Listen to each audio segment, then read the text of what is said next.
Cas-ti-el, written by Valinde. Rating: Teen and Up Audiences. Part 1 of the 10 Trope Prompt Series. Summary: Dean had just figured out the problem. The reason no one could translate the name written on his arm was because it wasn't one. It was just a line of meaningless gibberish. He didn't have a match.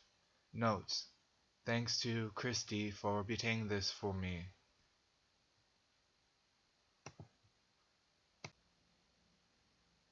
The problem was Dean's mark. When it finally appeared on his 16th birthday, wasn't a name at all.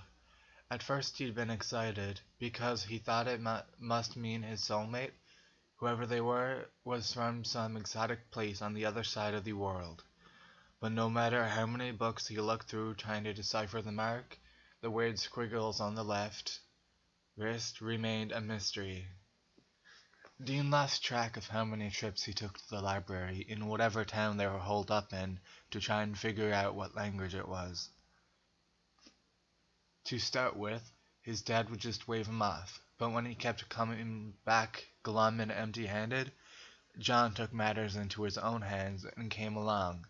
They were in Nebraska the first time, on the tail of a werewolf, but his dad took an afternoon off the hunt to drive down to the local public library and go through books with him.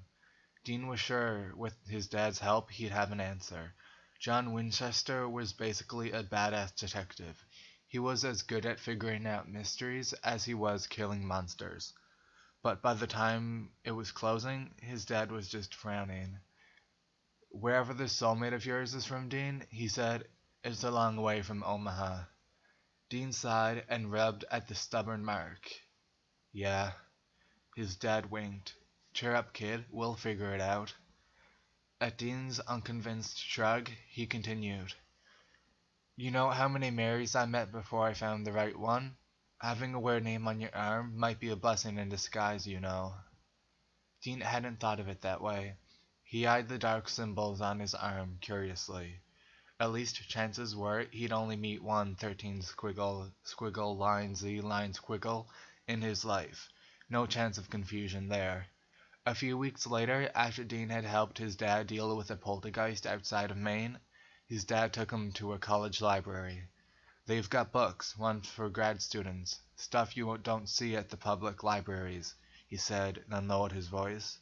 "Handy for looking into the occult." Dean felt embarrassed wandering around the college campus, so clearly a high school kid with his dad. But just like John had said, there were many more books in the languages section than at the public libraries he's tried. A lot of them languages Dean had never even heard of.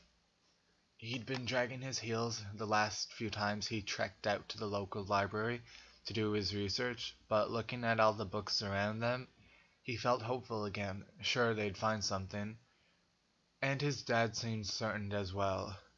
They didn't find anything that first visit, but John talked about how some of the symbols looked a bit like the Sui alphabet he'd found in a book on different Chinese languages, and Dean nodded along, tracing his fingers up the narrow line of dark markings along the inside of his wrist. Maybe his soulmate was in China somewhere right now, looking down at the weird English on their arm, just as confused as Dean was. The thought was oddly reassuring. They were on the road the next day, hunting in Colombia, but a few weeks later, his dad took him to find another college library. Simon insisted on coming along, point blank refusing to stay at the motel. He was at that age where the idea of a soulmate marking was the most exciting thing in the world to him. He made Dean sit still so he could laboriously trace the line of symbols onto a piece of paper, and then he'd batted his eyelashes at one of the librarians until they gave him logon details for one of the computers and started searching academic journals. Dean and his dad left him to it and pulled down a stack of different books about Chinese languages and started working their way through them. John was right. Sui and a few others were so alike Dean felt for sure that they were close to finally finding the right one, but hours later it was closing time, and they still didn't have an answer. His dad smiled, but Dean could see he was as frustrated as he was. "Don't worry," he said, ruffling his hair and making Dean glare. "We'll figure it out, and there's no rush." Dean nodded, but he couldn't help but wish he had a nice normal name etched into his skin. Benny, the boy who'd befriended him for a few weeks down in New Orleans, his had said Andrea. All Benny had wondered about was what color her hair was and when he'd meet her. Dean didn't even know his soulmate's name, if they were a boy or a girl. Over the summer, Dean, Sam, and his dad made a lot of trips to different college libraries, whenever they had some time in between hunts, or they moved to a new town. But by the time Dean turned 17, they still hadn't even figured out the language. Dean was sick of looking. Well, sick of looking and not finding anything.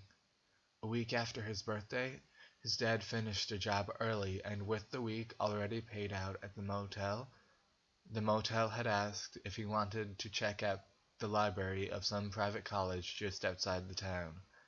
One of the guys in the history department was a friend of a friend who helped hunters out with more obscure research. John thought he might be able to point them in the right direction. Dean said no.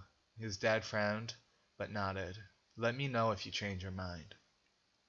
Dean started wearing long sleeves every day and stopped thinking about the twisted scrawl down the inside of his arm.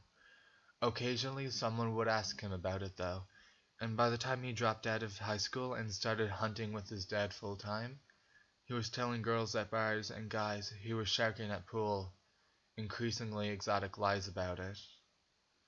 Having a completely indecipherable mating mark was actually handy when it came to scamming people.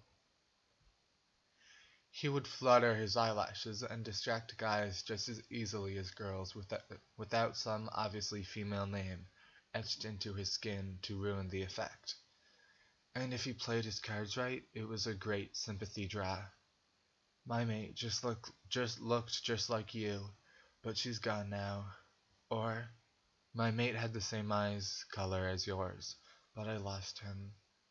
Plain tragically bereaved at such a young age got him everything from blowjobs to free waffles. Dean had almost came to terms with it, had learned to embrace his fucked up mating mark, when Sam turned 16 and Jessica had blossomed along the skin of his left arm in sweeping cursive. There were no trips to the library or research, just Sam's giddy excitement. All day he ran through every Jessica he'd ever met and quizzed Dean and John on if they thought one of them could be his soulmate. When he ran out of former classmates, he moved on to celebrities, listening to his little brother wondering if Jessica Simpson or Jessica Alba could be his soulmate. Proved too much, and Dean grabbed the keys to the Impala and was out of the door before his dad could stop him. He went to a bar, flashed a fake ID, and then proceeded to get shit-faced and spend the night at a pretty brunette's house. He didn't so much as glance down at the dark name on her arm, and she didn't ask about his. He wasn't sure what he'd have told her even if she had asked. That something was wrong with him and he didn't have a real mating mark, maybe. 'Cause he'd figured out that was the problem. The reason no one could ever find out what language it was in was because it didn't exist. It was no one's name. It was just a line of meaningless squiggles. There wasn't someone out there with a crazy foreign name and Dean etched into their skin. He didn't have a match. There wasn't a Jessica waiting out there for him. Before he stumbled back to the motel the next morning, Dean stopped at a tattoo parlor and bought a pair of dark leather cuffs from the long display cases of weird jewelry and piercing stuff. With the cuff on his arm, only the trailing end of the mark was visible, and his sleeves covering it anyway. His dad and brother were both subdued when he finally made it back to the room. "Where the hell are you?" his dad asked, but just cuffed him on the back of the head and snatched back the Impala's keys, sparing him the rant and belting, running off. would usually have earned him. Sam gave him guilty looks for a few hours, and ignored even glancing at the dark leather on his wrists. So carefully, Dean knew it was intentional. It was obviously they'd have they'd had some sort of heart-to-heart about him and his messed up mark while he was gone. But mercifully, it isn't brought up. The word Jessica doesn't come up again in conversation for a long time, not at least while Dean is around to hear it. Not much changed, except Dean stopped using his mark as a means to pick up or score freebies. He just pretended it wasn't there. If girls he spent the night with asked, he just dodged the question by asking, "You got Dean on your arm?" They never did, so his own mark was irrelevant.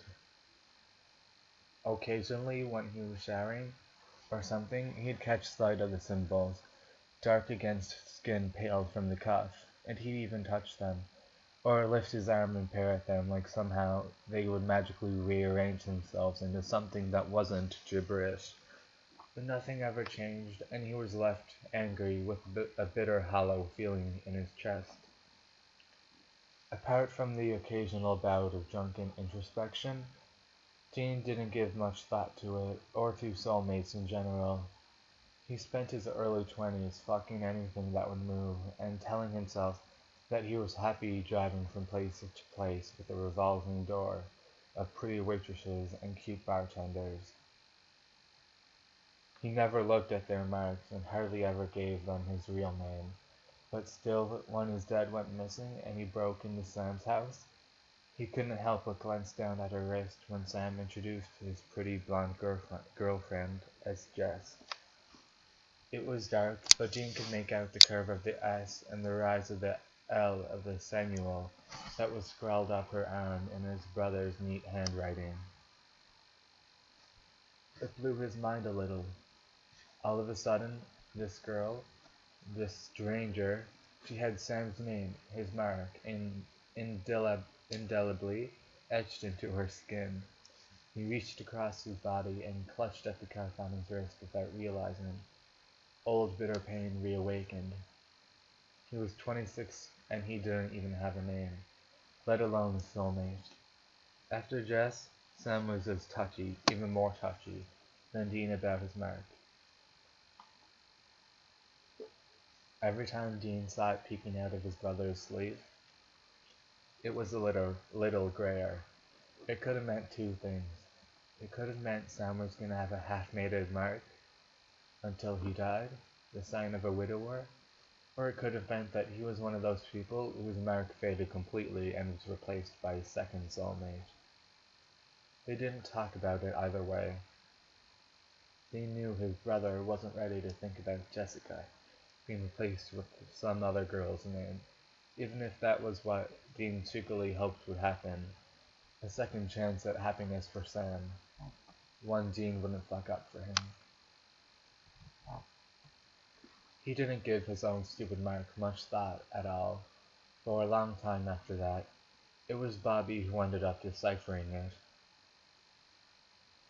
When he showed up graveyard fresh on his doorstep, he was treated to a face full of holy water and then cuts from silver knives and all other manner of pointy things the older hunter insisted on to prove he was, in fact, himself.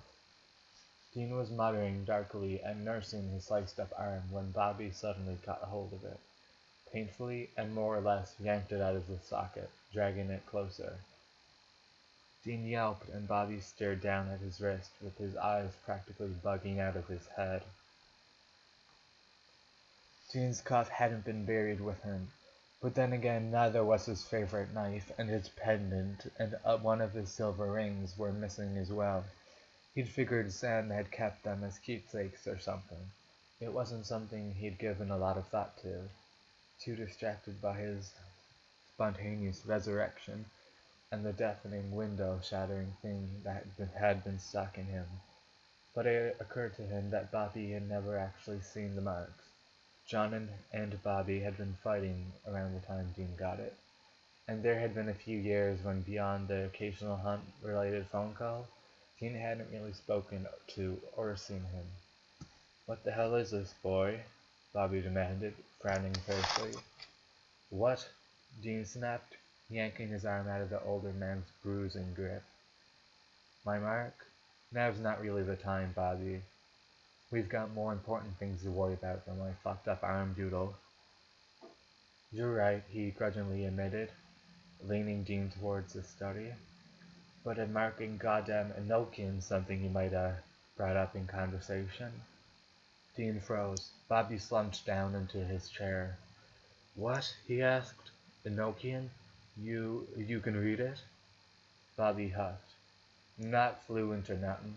I'd have to look it up, but I know enough to recognize it.